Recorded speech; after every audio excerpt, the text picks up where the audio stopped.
திரும்ப பெற வேண்டிய ஆவிக்குரிய அனுபவங்கள், இது ரொம்ப இம்பார்ட்டன்ஸ். நேற்றைக்கு நாம் கவனித்தோம், இந்த உள்ளான மனுஷன், புறம்பான மனுஷன், பழைய மனுஷன், புதிய மனுஷன் என்று. திரும்ப பெற வேண்டிய ஆவிக்குரிய அனுபவம்னா ஆவிக்குரிய அனுபவம் என்பது என்ன, அல்லது ஆவிக்குரிய அனுபவங்கள்னா என்பது என்ன? நம்ம ஆண்டவர் எதை இதில் பாரப்படுத்துகிறார், எதை விரும்புகிறார்? நம்முடைய மெயின் நம்முடைய உள்ளான மனிதன். ஸ்தோத்திரம். ஒரு ஆமேன் சொல்லுங்க பார்க்கலாம். இதுதான் ரொம்ப முக்கியம். இதை நம்ம இதை நாம் அதிக அக்கறை காட்டுவது கிடையாது. மனுஷன் உலகம் முழுவதையும் ஆதாயப்படுத்தினாலும் தன் ஜீவனை நஷ்டப்படுத்தினால் அவனுக்கு லாபம். இந்த உள்ளே இருக்கிற ஆத்மா என்பது இது முழு உலகத்தை பார்க்கலும் விலையேறப்பெற்றது. இந்த வெளியே இருக்குது பார்த்தீங்களா அவயங்கள், இதை கூட ஆமேன் ஸ்தோத்திரம் மாற்றுறதுக்கு வாய்ப்பு இருக்குது. இந்த வெளியே இருக்குல்ல இந்த அவயங்கள், இந்த பல்லு போனால் கூட தங்க பல்லாத வச்சு என்ன செய்வாங்க, தருவாங்க. உண்மைதானே? இந்த சில அவயங்கள் போனால் கூட ஏதோ ஆப்ரேஷன் பண்ணி எதாவது மாற்றி எல்லாம் செய்கிறாங்க. கையில் அடிப்பட்டா பரவாயில்ல, திரும்ப கட்டுவோம். முடி போச்சா, இப்போ நிறைய விளம்பரம் அப்படி தானே, உங்களுக்கு முடியை நட்டு தரலாம். பெண்களுக்கு இந்த சோதனை இல்லை, உங்களுக்கு உண்டு. சிலர்லாம் சோத்திரம் ஓகே அது அங்கே இருக்கட்டும் வேண்டாம். அப்போ வழக்கையாக இருக்கிறவரெல்லாம் கொஞ்ச நாள் பார்த்தா திரும்ப முடிய என்ன செய்வார், இருப்பார். ஓகே, நான் அதை குறை சொல்லலை, செய்யட்டும். ஏன்னா இதுக்கு மாற்று வழி என்ன செய்து இருக்குது அப்படின்னு நான் சொல்ல வந்தேன். பட் ஒரு மனிதனுடைய ஜீவன் போனால் அதுக்கு மாற்று ஜீவன் சொல்லுங்க இல்லை. இடையில ஒருத்தர்கிட்ட பேசும்போது ஒருத்தர் சொன்னார், ஒரு நபருக்கு ட்ரீட்மெண்ட் பண்ணுவதற்கு 90 லட்சம் ரூபாய் செலவு பண்ணியிருக்காங்க. எவ்வளோ? 90 lakhs செலவு பண்ணி ஆள் மரித்து போனாங்க. நான் இதை நக்கலாக சொல்லலை. இது அப்போ அது எவ்வளோ, அது இப்போ அந்த உயிரை காப்பாற்ற எத்தனை லட்சம் செலவு பண்ணியிருக்காங்கல்ல. காப்பாற்றியும் அந்த ஜீவன் என்ன செய்யலை, கிடைக்கல. அந்த குடும்பம் எவ்வளோ வலித்திருக்கு, எவ்வளோ வலி எடுத்திருக்கு. ஆமேன்னு சொல்லுங்க பார்க்கலாம். நம்மளெல்லாம் கர்த்தரை காப்பாற்றி கொண்டு இருப்பது கிருபை. அதுவும் யங் ஸ்டேஜ். எனக்கு கேட்டோன்னு கோவம் என்ன தெரியுமா, இந்த குடும்பத்தை வச்சு ஆமேன் ஹாஸ்பிட்டல் சோத்திரம் ஓகே அந்த கொஞ்சம் புகழ்ந்து சில வேடன்னு சொல்லி இந்த குடும்பத்திலிருந்து வாங்கிட்டேடா பணத்தை. ஓகே, அவங்க என்ன நோக்கத்தோடு அவங்க செய்யலான்னு செஞ்சு வாழ்ந்தவங்க என்ன. அப்போ இந்த ஆத்மா என்பது அவ்வளோ விலையேற பெற்றதுன்னு சொல்ல வருகிறேன். ஒரு ஆமீன் சொல்லுங்க பார்க்கலாம். ஆமேன். இந்த ஆத்மா போயிட்டுன்னா இந்த சரீரம் நோ யூஸ். இது நாரும். நாம் அநேக முக்கியத்துவம் அக்கறை கொடுப்பதெல்லாம் இந்த புறம்பான மனுஷனுக்கு அல்ல. இது மண்ணிலிருந்து எடுக்கப்பட்டு இது மண்ணுக்கே திரும்ப. உள்ளான மனுஷன், புதிய மனுஷன், இந்த ஆவிக்குரிய மனுஷன், இதுதான் ரொம்ப முக்கியம். அப்போது நான் ஆவிக்குரிய அனுபவங்களை பெறுகிறோம் என்றால் நாம் அதற்கு உணவு கொடுத்து கொண்டே என்ன செய்கிறோம் இருக்கிறோம். ஆவிக்குரிய அனுபவம் உள்ளான மனிதனுக்கு நாம் கொடுக்குற உணவு. இந்த ஜப நாட்களை நீங்கள் உபவாசத்தோடு வர்றீங்க, பாடுகிறோம், ஆராதிக்கிறோம், அதிகாலையில் வர்றீங்க, இனி வீட்டுக்கு போயிட்டு சாயங்காலம் வர்றீங்க, என்ன செய்து கொண்டிருக்கிறோம், வசனத்தை எழுதுகிறோம், வாசிக்கிறோம், நோட் பண்ணுகிறோம், டைரியில் எழுதுகிறீங்க. இதெல்லாம் உள்ளான மனிதனுக்கு நாம் கொடுக்கிற ஒரு உணவு. ஹலோ, புரிகிறவங்க சத்தமாக ஆமே. அப்போ உணவு கொடுக்க அவன் பலசாலியை என்ன செய்து கொண்டு இருக்கிறான், மாறிக்கொண்டே இருக்கிறான், பலசாலி. ரெண்டாவது சொன்னேன், உள்ளான மனுஷன் வல்லமையில் என்ன செய்கிறான், பலம். உணவு கொடுக்கிறோம், இவன் பலனடைந்து கொண்டே இருக்கிறான். பலனடையும் போது நாம் வீழ்த்தப்படுகிறவர்களாக அல்ல, நாம் வீழ்த்துகிறவர்களாக மாறுகிறோம். இந்த உள்ளான மனுஷனில் பலன் இல்லாதவர்களை சத்துரு எளிதாய் வீழ்த்து விடுகிறான். உள்ளான மனிதர் பலன் உள்ளவர்களை சத்துரு வீழ்த்த முடியாதென்றல்ல, சத்துருவால் நெருங்கவே. இதை நான் நேற்றைக்கு சொன்னேன். ஒரு ஆமீன் சொல்லுங்க பார்க்கலாம். சத்தத்தை உயர்த்தி ஹல்லேலூயா. இன்றைக்கு சில காரியங்கள் கூட சொல்லுகிறேன். நாளைக்கு திரும்ப நம்ம டாபிக், நம்ம இந்த இன்ட்ரோடக்ஷன் தாண்டி திரும்ப சில எதெல்லாம் அனுபவிக்கணும் அதுக்குள்ளே நம்ம போவோம். ஆண்டவர் கிருபை செய்வாராக. உள்ளான ஆவிக்குரிய அனுபவங்கள் என்பது நம் வேடை முதல்ல வார்த்தையை சொல்லிடுறேன், அப்போ நான் இது ட்ரை பண்ணலாம். அதாவது ஆவிக்குரிய அனுபவங்கள் என்பது தான் நம்ம தியானிக்கிறோம். 2 காரியங்களும் சொன்னேன். 3வது ஆவிக்குரிய அனுபவங்கள் என்பது உள்ளான மனிதனும் தேவனும் ஒன்றாக இணைவது. ஆமென். சேர்ந்து சொல்லுங்க. உள்ளான மனிதனும் தேவனும் ஒன்றாக இணைவது. ஆண்டவர் பேசுவது உள்ளான மனிதனிடத்தில், உள்ளான மனிதனிடத்தில். இப்போ பாருங்க, பவுல்னே சொல்கிறேன், தமஸ்கு வீதியிலே ஆண்டவர் சந்திக்கிறார். நீங்கள் எடுங்க அப்போஸ்தலர் 9ஆம் அதிகாரத்தை. அப்போ ஆண்டவர் சவுலோடு பேசுகிறார். ஆமாம், சவுலே நீ என்னை ஏன் துன்பப்படுத்துகிறாய் என்று ஒரு சத்தத்தை கேட்டான். அதற்கு அவன், ஆண்டவரே நீர் யார்? துன்பப்படுத்துகிற இயேசு நானே. முள்ளில் உதைக்கிறது உனக்கு கடினமா? ஒரு அலையிலேயே சொல்லுங்க பார்க்கலாம். இது யாரெல்லாம் பேசுகிறாங்க? தேவனும் சவுலும் பேசிட்டு. ஆனால் 7ஆம் வசனத்தை வாசிங்க. அவனோடு கூட பிரயாணம் பண்ணின மனுஷர்கள் சத்தத்தை கேட்டும் ஒருவரை என்ன செய்யலை. என் விழுந்து எழும்புற இந்த சத்தத்தை கேட்குறேன், வேற ஒருத்தரை என்ன செய்யலை, காண. ஆண்டவர் யாரோடு பேச? அந்த உள்ளார மனிதனோடு சவுலோடு என்ன செய்கிறாரு? பேசுகிறார். இப்போ இல்லைன்னா இங்கே வரேன், சாமுவேல்கிட்ட வரேன். சாமுவேலிடத்துல ஆண்டவர் கேட்குறார், ஆண்டவர் கூப்பிடுற, சாமுவேலே சாமுவேலே.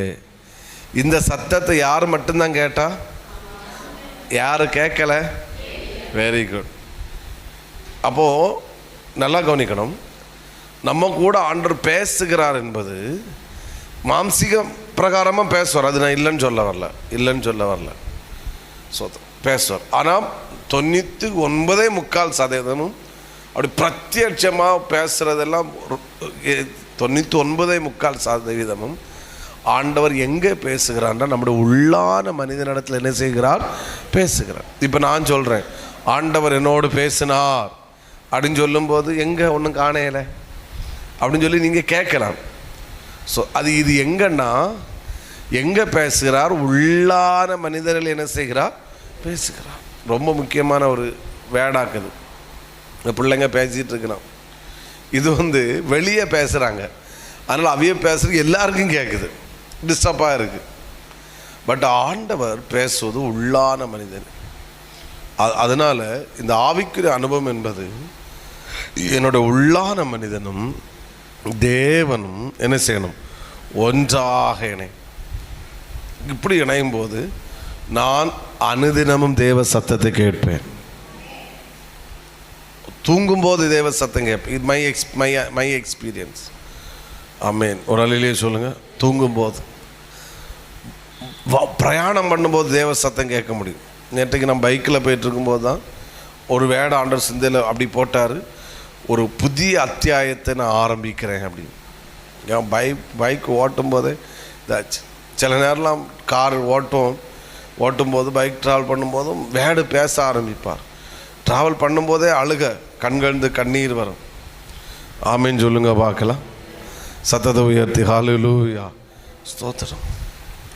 அப்போது நான் இடையில ரீசெண்டாக பண்ணிட்டு வந்த ஒரு மெசேஜ் கூட, ப்ரேயரில் இருக்கும்போது ஆண்டவர் 2-3 நாள் வெளியே, நான் அப்படி வாரத்துக்கு முன்னாடி வெளியே இருக்கும்போது ஆவியான சிந்தையில் போட்ட வார்த்தைகள். ஆமீன் சொல்லுங்க பார்க்கலாம். ஸ்தோத்திரம். அவர் இந்த உயிரோடு இருக்கிறேன் என்பதை நிரூபிப்பேன். அந்த வாக்குத்தை வெளியே ஒரு ஹாஸ்பிட்டலில் வெயிட் பண்ணிகிட்டு இருக்கும்போது பேசின வேடு. அப்போது நம்முடைய உள்ளான மனிதன் அவரோடு இணையும் போது குளிக்கும்போது பேசுவார், சாப்பிடும்போது பேசுவார், ட்ராவல் பண்ணும்போது பேசுவார், சமையல் பண்ணும்போது பேசுவார், ஜெபிக்கும்போது பேசுவார், சபையில் ஆராதிக்கும் போது பேசுவார், பாட்டு பாடும்போது பேசுவார், பிரசங்கத்தில் பேசுவார். நான் இங்கே ஒரு பிரசங்கம் பண்ணிகிட்டு இருப்பேன், உங்களோட ஆண்டவர் தனியாக பேசுவார், நீங்கள் இணைவீங்க. இந்த ஒரு அனுபவத்தை கர்த்தர் நம் அத்தனை பேருக்கும் தந்திருக்கிறார். ஆனால் இன்னும் இதில் வளர செய்வாராக. ஆராதனையில் சொன்னது போல இன்னும் அதில் நெருங்க செய்வாராக. அல்லேலூயா. இதை சொப்பனத்தில் பேசுவார் உள்ளான மனிதன், தரிசனத்தில் பேசுவார். அதனால தான் நேற்றைக்கு நம்மளை ஆண்டவர் ஜெபிக்க வைத்தார். இந்த ஜெபம் இது அறிந்து கொள்ளுகிற ஜெபமாக அல்ல, நாங்கள் கேட்கிற ஜெபமாக அல்ல, இது அனுபவிக்கிறதாய் மாறுவதாக மாற்றுவாராம். சத்தமாக ஆமீன் சொல்லுங்க. உங்கள் உள்ளான மனிதன் தேவனோடு இணைக்கப்பட போகிறது என்றல்ல, உங்கள் உள்ளான மனிதன் தேவனோடு இணைக்கப்பட ஆரம்பித்து விட்டான். ஆமேன். நீங்கள் எழுதி வைத்துக் கொள்ளுங்கள். இந்த ஜப நாட்களில் மட்டுமல்ல, இந்த ஜப நாட்கள் முடிந்தும் நீங்கள் அநேகர் தேவனோடு உங்கள் உள்ளான மனிதனில் தேவன் பேசுவது ஒரு வாடிக்கையாய் மாறிவிடும். வாடிக்கை அது ஒரு பழக்கமாய் மாறிவிடும். நிச்சயமாய் பழக்கமாக மாறி நீங்கள் எழும்பும்போது உங்கள் ஜபம். இப்போ பாருங்கள், நம்முடைய ஜப குறிப்பெல்லாம் இப்போ செயின் ப்ரேயரில் தான் நம்ம ப்ரேயர் பாயிண்ட்ஸ் எல்லாம் கொடுத்து 1 வீக் ஜெபிக்க வச்சோம். அது என்னோட சிந்தையில் வந்த பாரங்கள், சில காரியங்களை சொல்லி இப்போ அதுக்கு இப்போ பார்த்தீங்களா, நம்ம அதுக்கடுத்து நம்ம ஜெபிக்கிற எல்லா ஜபங்களுமே நம்ம சொந்த மூளைந்த வர்றதல்ல. நம்மளை ஆண்டவரை ஜெபிப்பதுக்குரிய வார்த்தையை சொல்லி தந்து கர்த்தர் நம்ம என்ன செய்கிறாரு, ஜெபிக்க வைக்கிறார். புரிகிறவங்க சத்தமாய் ஆமே. நான் சொல்கிற தெளிவாக புரியுதா? அப்போது நீங்கள் ஆவிக்கிற அனுபவம் என்பது இந்த உள்ளான மனிதனும் தேவனும் எப்படி இணைக்கிறோம், ஒன்றாக இணைக்கிறோம். சரி, இதில் சில அனுபவங்களை, இந்த பாயிண்டில் சில அனுபவங்களை சொல்கிறேன். இப்படி ஒன்றாக இணையும் போது, ஒன்று,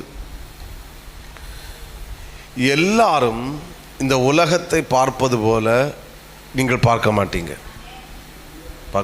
உங்கள் பார்வை வித்தியாசமாக இருக்கு. ஒரு காரியத்தை எல்லாரும் பார்ப்பாங்க, ஆனால் நீங்கள் பார்க்கும்போது அதில் வித்தியாசம் தெரியும். இது ஏன் அப்படி சொல்கிறேன்னா, ஒரே வார்த்தையில் சொல்ல போனால், ஏன் எல்லாரும் பார்க்கறது போல் நீங்கள் பார்க்க மாட்டீங்க அப்படி சொல்கிறேன் அப்படின்னா, தேவன் பார்க்கிறது போல தான் நீங்கள் இந்த உலகத்தை பார்ப்பீர்கள். எப்படி பார்ப்பீங்க? தேவன் பார்ப்பது போல தான் இந்த உலகத்தை. இன்னும் டீப்பாக சொல்கிறேன்னா, நீங்கள் இந்த உலகத்தை மாம்ச கண்ணால் பார்ப்பதை காட்டிலும் ஆவிக்குரிய கண்ணால் பார்ப்பது தான் அதிகமாக இருக்கும்.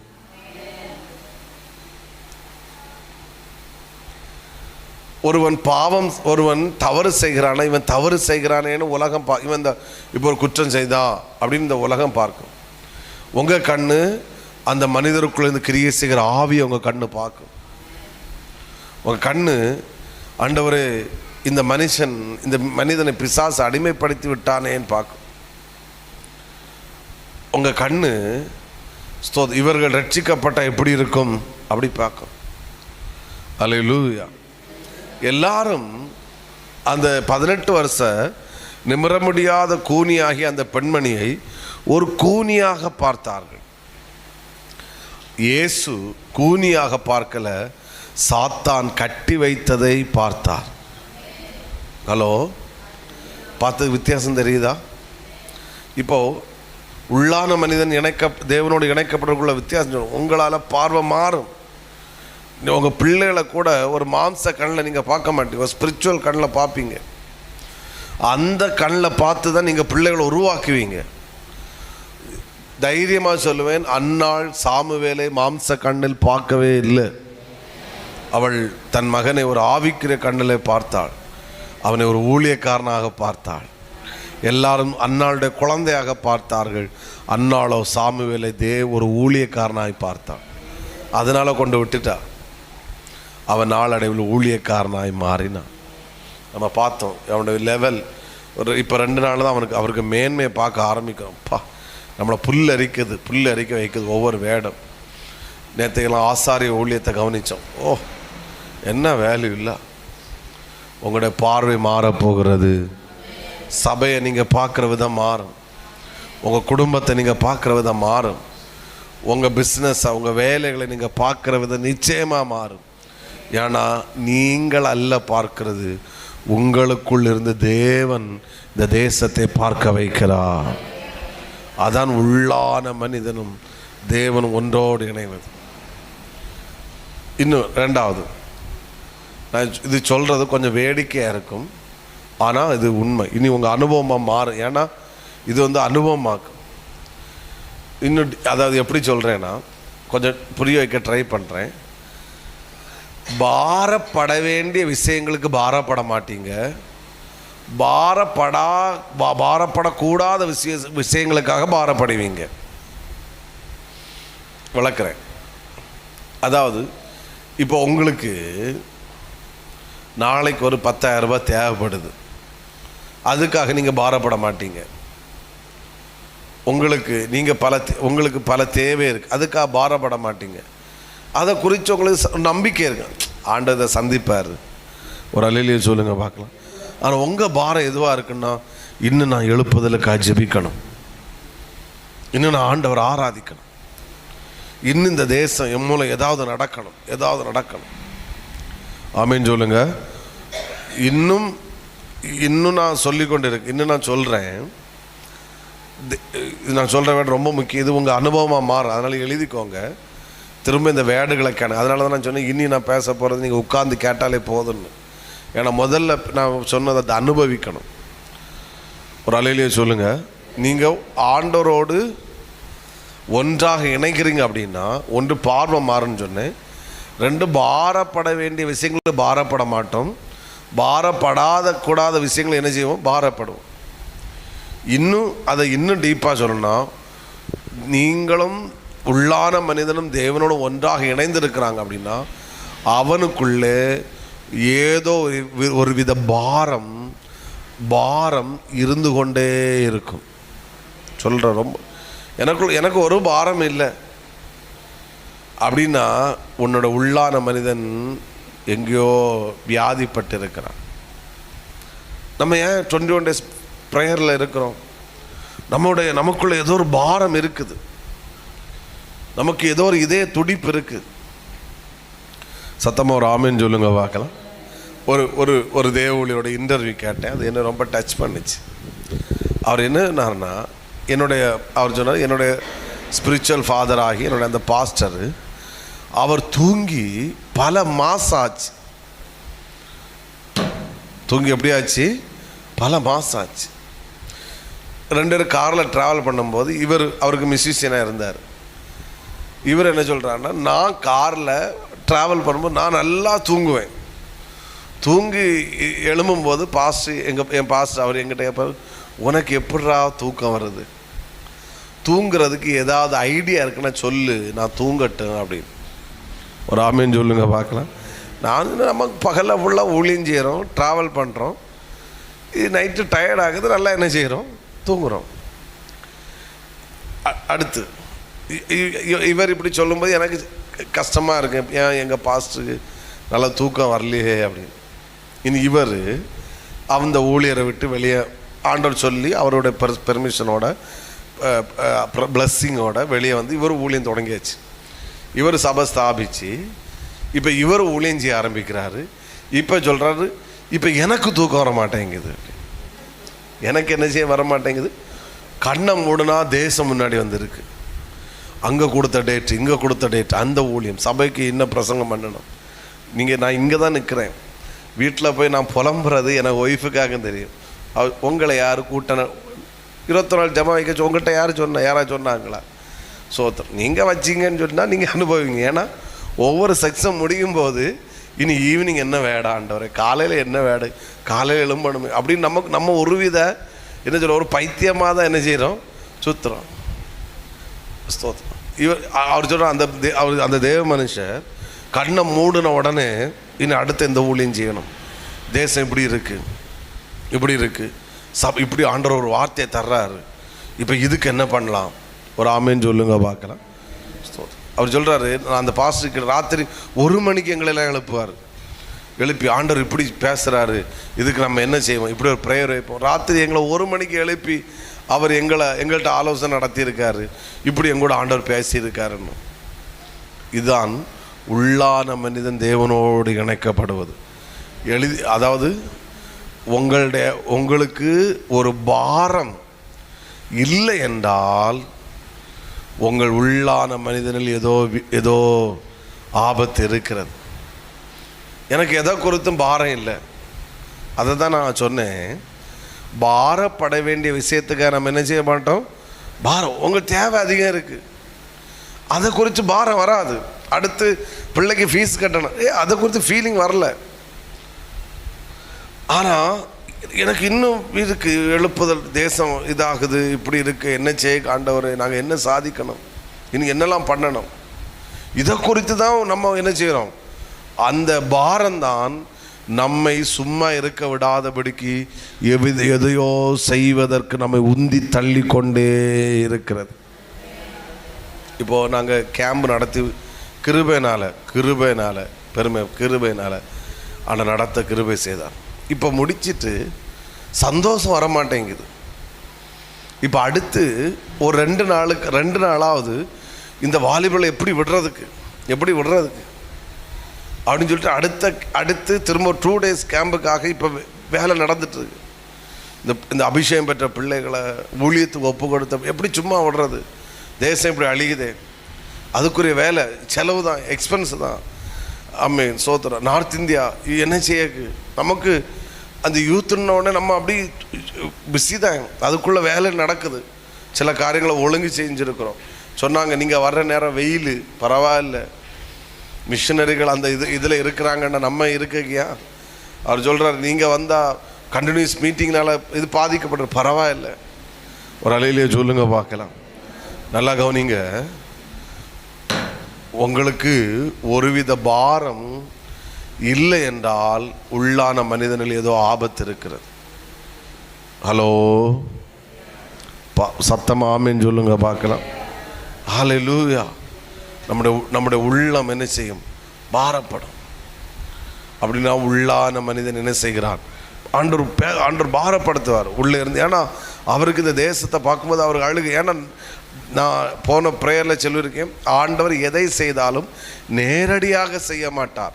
எதை செய்தாலும் மனிதர்களாகி நம்மை கொண்டுதான் கர்த்தர் செய்ய வைப்பார். நமக்குள் பாரம் வராத வரைக்கும் நம்மளால் எதையும் செய்ய முடியாது. புரிகிறவங்க சத்தமாய் ஆமேன். சத்தத்தை உயர்த்தி இந்த 2ஓடு நான் இதில் முடிக்கிறேன். அப்போது எப்படின்னா, உள்ளான மனிதனும் தேவனும் ஒன்றாக என்ன செய்வது, இணைவது. 3வது, நாம் தேவ சத்தம் கேட்டுக்கொண்டே, கர்த்தர் நம்மோடு பேசிகிட்டே இருப்பார். 1 பார்வை மாறும், 2வது பாரப்படுவோம், 3வது நாம் தேவ சத்தத்தை என்ன செய்வோம், கேட்போம். 4வது, நான் 2வது பாயிண்ட் சொன்னது போல் சொல்கிறேன், சந்தோஷப்பட வேண்டிய விஷயத்துக்கு நம்ம சந்தோஷப்பட மாட்டோம், இன்னொரு காரியத்துக்காக சந்தோஷப்படும். நம்ம உள்ளத்தில் ஒரு சந்தோஷம் இருந்து கொண்டே இருக்கும். உங்களுக்கு ஒரு நல்ல ஒரு கார் இருக்கும், அதில் உங்களுக்கு சந்தோஷம் வராது. நல்ல வீடு இருக்குது, அதில் சந்தோஷம் வராது. எதில் சந்தோஷம், கர்த்தர் ஒரு வார்த்தையை தருவார், அதில் சந்தோஷப்படுவோம். ஹல்லேலூயா சொல்லுங்க பார்க்கலாம். நல்ல ஃபுட்டு இருக்குது, அதில் சந்தோஷம் வராது. இதில் எல்லாம் சந்தோஷம் இருக்கும். நல்லா நீங்கள் கைத்தட்டு ஆராதிப்பீங்க, அதில் சந்தோஷம் இருக்கும். விலையுயர்ந்த வஸ்திரத்தை போடுவீங்க, அதில் சந்தோஷம் இருக்காது. பின்ன இதில் சந்தோஷம் இருக்கும், கர்த்தர் ஒரு வார்த்தை உங்களுக்கு தருவார், ஆராதிப்பீங்க, பிரசன்ஸ் அனுப்பி, இதில் தான் உங்களுக்கு சந்தோஷம் இருந்து கொண்டே இருக்கும். அப்படின்னா உள்ளான மனிதன் தேவனோடு இணைக்கப்பட்டிருக்கிறான். புரிகிறவங்க சத்தமாய் ஆமேன். ஹல்லேலூயா, ஸ்தோத்திரம். அடுத்து 4வது ஆவிக்குரிய அனுபவம்னா என்னன்னா, எபேசியர் 6:12 வாசியுங்கள். எபேசியர் 6:12.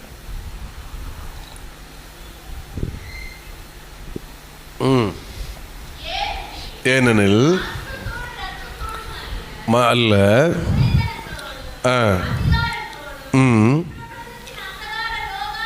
பதிகளோடும் வான மண்டலங்களில் இருக்கிற பொல்லாத ஆவிகளின் சேனைகளோடும் நமக்கு என்ன உண்டு. நீங்கள் என்ன செய்கிறோம் அப்படின்னா, நான் இந்த வேர்டு எல்லாம் ஆவியான சிந்தனை போட்டது ரொம்ப எஃபெக்ட்டு. அதனால் நம்ம இதை கவனிக்கிறோம். 4வது பவுல் தெளிவாக நமக்கு வான மண்டலங்கள் இருக்கிற பொல்லாத ஆவிகளோடு நமக்கு என்ன உண்டு? போராட்டம் உண்டு. புரிகிறவங்க சத்தமாய் ஆமென், ஹல்லேலூயா. நான் ஆவிக்குரிய அனுபவம் என்பது நான் ஆவிக்குரிய விதத்தில் நான் யுத்தம் செய்கிறேன். என்ன பண்ணுகிறேன் சொல்லுங்க? யுத்தம் பண்ணுகிறேன். ஏனென்றால் நம்முடைய ஜெபம், முழங்கால், ஆராதனை, உபவாசம் எல்லாம் இது என்ன நினைக்கிறீங்க? பிசாசோடு யுத்தம் பண்ணுகிறோம். புரிகிறவங்க ஆமென், சத்தமா ஹல்லேலூயா. காது கேட்கல, இன்னும் சத்தமாய் யுத்தம். நீங்கள் ராத்திரி இரவு நேரத்தில் 1 மணிக்கூர் எழும்பி ஜெபிக்கிறீங்கன்னா அது என்ன நினைக்கிறீங்க? சாத்தானோடு பண்ணுகிற ஒரு யுத்தம். முழங்கால் என்ன கைத்தட்டி ஆராதிக்கிறது என்ன நினைக்கிறீங்க? சாத்தானோடு பண்ணுகிற யுத்தம். நாம் உபவாசம் இருந்து ஜெபிக்கிறோம். என்ன இது? சாத்தானோடு பண்ணுகிற யுத்தம். நாம் இப்படி செய்ய செய்ய நம்முடைய ஆராதனை தேவனை கழிகூற பண்ணுகிறது. தேசத்திலே ஒரு மிகப்பெரிய விடுதலையை கொண்டு வருகிறது. ஹலோ, நான் பேச எத்தனை தெளிவாக புரியுது? ஹல்லேலூயா. நாம் யுத்தம் பண்ணி கொண்டிருக்கிறோம் என்பதை மறந்து விடக்கூடாது. நான் ஏன் வெளி ஊழியங்கள் போகும்போது உங்களிடத்தில் ஜெபிக்க சொல்லுவது, நான் அங்கெல்லாம் போகிறேன்னு முதல்ல நான் அது சொல்லாமல் இருந்தேன் கொஞ்ச நாள். அப்புறம் தான் இங்கே சிலர் சொன்னது, நம்ம விசுவாச பிள்ளைகள் என்ன சொன்ன, பாஸ்டர் சொல்லுங்கள், நாங்கள் உங்களுக்காக நீங்கள் போகிற இடங்களுக்கெல்லாம் ஜெபம் பண்ணுறோன்னு சொன்னனால நான் அதுக்கப்புறம் சொல்ல ஆரம்பி. ஏன்னா நம்ம ஒரு இடத்துல போய் ஒரு யுத்தம் மினிஸ்ட்ரி பண்ணுறோம் அப்படின்னா அங்கே போய் என்ன பண்ணுகிறோம் சொல்லுங்கள்? யுத்தம் பண்ணுகிறோம். இங்கே மைக்கை பிடிச்சி பாடுவதும் ஆராதிப்பதும் பிரசங்கம் பண்ணுவதும் ஒரு பக்கம் இருந்தாலும், இன்னொரு பக்கம் சாத்தானோடு என்ன பண்ணுகிறோம்? ஏன்னா ஜனங்களை அடிமைப்படுத்தி வைத்திருக்கிற சத்துருவை விடுதலை ஆக்கணும்னா சாத்தானை யுத்தம் பண்ணினால் மட்டும்தான் ஜனங்கள் என்ன செய்யப்பட முடியும்? விடுதலையாக்கப்படும். ஜனங்களை ஆண்டவரோடு இணைக்கிறோம். ஆராதனை தேவ பிரசன்னத்தை அனுபவிக்கிறார்கள் என்றால் தேவனோடு இணைக்கிறார்கள்.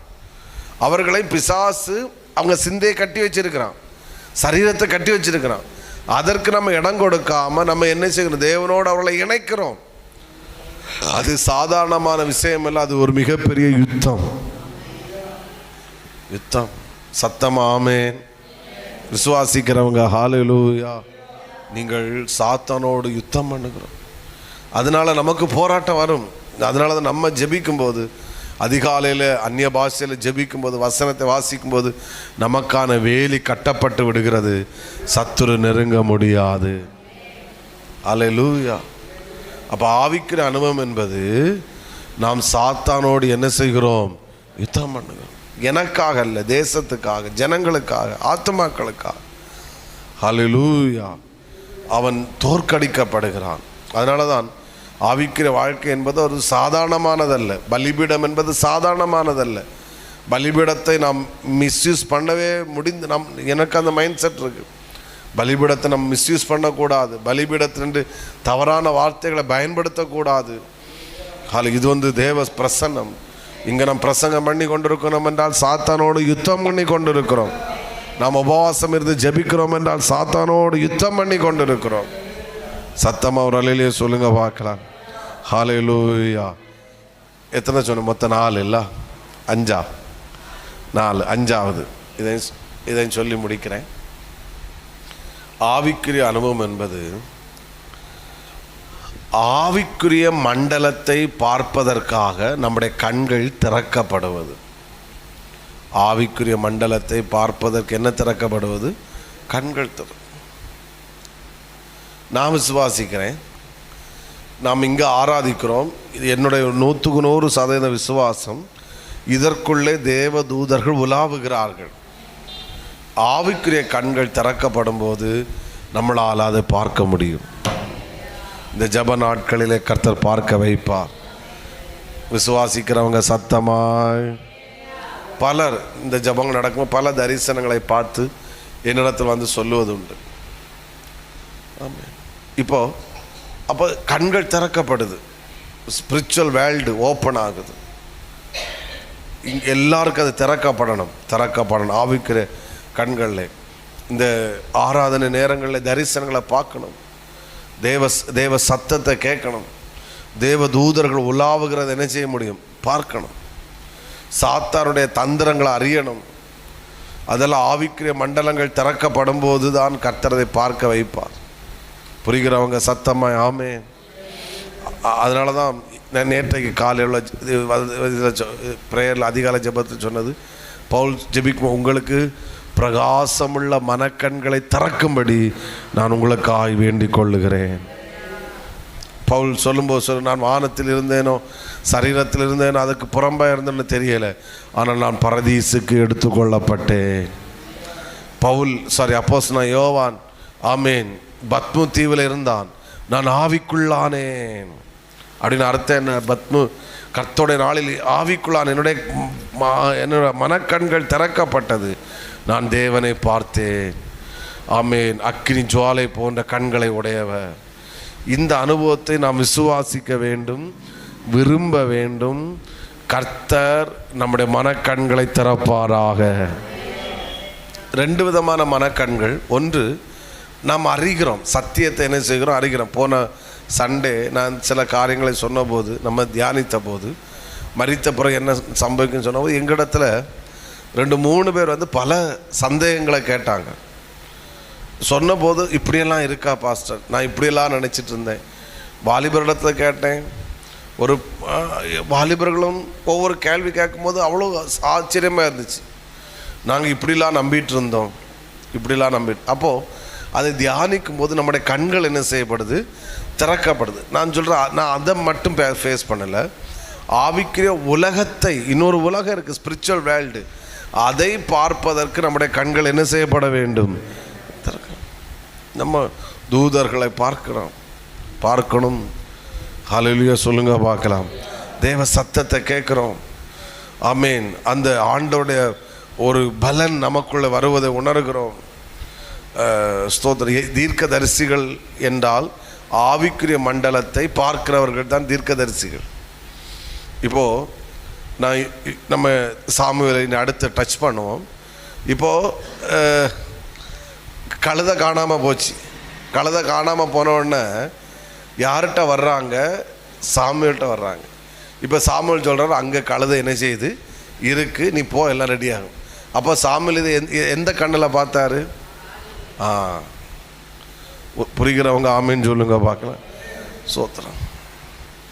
ஒரு பாஸ்டர் ஃபோன் பண்ணி, ஒரு பாஸ்டர் நான் பேசும்போது அவர் மெசேஜில் சொல்லும்போது இப்படி சொன்னார், ஒரு சிஸ்டர் ஃபோன் பண்ணி, எனக்கு நகை காணாமல் போச்சு, எங்கே இருக்குன்னு பாஸ்டர் பார்த்து ஜெபம் பண்ணி பார்த்து என்ன செய்யுங்க சொல்லுங்க பாஸ்டர். எனக்கு அதை கேட்டோன்னே அப்போ சிரிப்பு வந்துச்சு, ஒரு பக்கம் கோபமும் வந்துச்சு. பாஸ்டர்மார்களுக்கு இதான் வேலை அப்படின்னு. ஆனால் அன்னைக்கு சாமுவேல்கிட்ட எதுக்கு வந்தாங்க? கழுதை காணாமல் போச்சு, கழுதையை கண்டுபிடிச்சி தான் கேட்க என்ன செஞ்சுருக்காங்க, அன்னைக்கு வந்திருக்கேன். இப்போ எனக்கு இதை வந்து மெடிடேட் பண்ண போது எனக்கு அப்போ வந்து அது வந்து எனக்கு பெருசாக தெரியலை. அப்போ கோபம் வந்துச்சு எனக்கு. ஸ்தோத்திரம். நீ எங்கேயே கொண்டு ஒழிச்சு போடுவா, ஸ்தோத்திரம். இவருக்கு இதாக அப்போது வந்து தீர்க்கதரிசிகள் என்பவர்கள் ஆவிக்குரிய கண்ணோட்டத்தில் கண்களில் என்ன செய்கிறவர்கள், பார்க்கிறவர்கள். சாமுவேல் ஈசாயின் குமாரர்களை கொண்டு விடுகிறான் முன்ன. அப்போது அவன் ஆவிக்குரிய கண்ணில் பார்க்குறான், இது அல்ல, இது கர்த்தர் ரிஜெக்ட் பண்ணுறார். அடுத்து இனி யாராவது இருக்கிறாங்களா, அது இன்னொருத்தர் இருக்கிறான் தாவீது. அவனை கொண்டு வந்த உடனே ஆண்டவர் சொல்கிறார், இவன் தான். அப்போ ஆவிக்கிற கண்களில் அவனால் என்ன செய்ய முடியும், பார்க்க முடிந்து அவனை ராஜாவை என்ன செய்தான், அபிஷேகம் பண்ண. இப்போ மாம்ச கண்ணில் பார்த்தான்னா அவன் யாரை தான் ராஜாவை அபிஷேகம் பண்ணியிருக்கான், முதல் குமாரனை அபிஷேகம் பண்ண. அவன் தான் ஹைட்டும் வெயிட்டுமா ராஜாவுக்குள்ளே எல்லா தோரணையில் இருக்கிறான். ரிஜெக்ட். ஒரு ஆமேன். எத்தனை பேர் விரும்புகிறீங்க இந்த ஜப நாட்களில் ஆவிக்குரிய மண்டலத்தை பார்ப்பதற்கு என்னுடைய கண்களை திறப்பாராக. திறப்பாராக, திறப்பாராக. இன்னும் டீப்பாக சொல்லணும்னா, எலிசா தீர்க்கதரிசி தன்னோடு கொடுத்த வேலைக்காரன், சீரிய இராணுவம் அவர்களை சுற்றி வளைத்தது. இவன் நம்ம பயப்பட்டான் வேலைக்காரன் என்ன செய்யும் என்று. உடனே எலிசா ஜபிக்கிறான், ஆண்டவரே இவன் பார்க்கும்படிக்கு இவன் கண்களை என்ன செய்யும், திறந்தான். அவன் கண்ணு ஆவிக்குரிய மண்டலம் திறக்கப்பட்டது. உடனே பார்க்குறான், அக்கினி ரதமான குதிரை, அந்த சீரிய இராணுவத்தை காட்டிலும் அநேக ரத குதிரைகள் அக்கினிமயமானவைகள் இருந்தது. அவன் கண்கள் என்ன செய்தது, கண்டது. பயம் போயிற்று. இனி இவங்களை நம்ம ஒன்றும் செய்ய முடியாது. ஏன்னா அவங்க குதிரை காட்டில் நம்ம குதிரை, நமக்குரிய இராணுவ பலம் வல்லமை உள்ளது. பார்த்தான், கண்கள் திறக்கப்பட்டது. அப்போ ஆவிக்குரிய மண்டலத்தை பார்க்காதவன் திணறினான், பார்த்தவன் தைரியமாக இருந்தான். எங்கூட எத்தனை பேர் ஆமேன்னு சொல்கிறீங்க? எத்தனை பேர் ஆசைப்படுறீங்க? உங்களை நான் ஆசீர்வதிக்கிறேன் இந்த ஜப நாட்களிலே. அதனால தான் நம்முடைய ஜபம் நாம் கேட்டுட்டு போக வரல, அனுபவித்துட்டு போக வந்தோம். இந்த ஜப நாட்களிலே நம்முடைய ஆவிக்குரிய மண்டலங்களை திறப்பதற்கு, பார்ப்பதற்கு நம்முடைய கண்களை கர்த்தர் திறப்பாராக. சத்தமாய் ஆமேன். நம்முடைய உள்ளான மனுஷனும் தேவனும் ஒன்றாக இணைக்கப்படுவார்களாக. இன்னும் யுத்தம் செய்து தேசத்தை விடுதலை செய்வாராக. இன்னும் அநேக ஆவிக்குரிய அனுபவங்கள், இதுதான் ஆரம்பம். இனி பல தேவ மனிதர்களிடத்திலிருந்து, பழைய ஏற்பாட்டிலிருந்து சில மனிதர்களிடத்திலிருந்து அவருடைய ஆவி இழந்து போன ஆவிக்குரிய அனுபவங்கள் என்ன என்பதை அனுபவித்து அதை திரும்ப பெற்றுக்கொள்ள கர்த்தர் வைப்பாராக. ஆண்டவர் என்ன செய்ய விரும்புகிறாரோ அதை பரிபூர்ணமாய் நிறைவேற்றுவாராக. ஆமேன். எல்லாரும் கண்களை மூடுவோம், எல்லாரும் ஜெபிப்போம். ஹல்லேலூயா. பரிசுத்தாத்மாவின் கூட்டாய்மை வேணும், பரிசுத்தாத்மாவின் காவல் வேணும், பரிசுத்தாத்மாவன் கூட வேணும், பரிசுத்தாத்மாவே.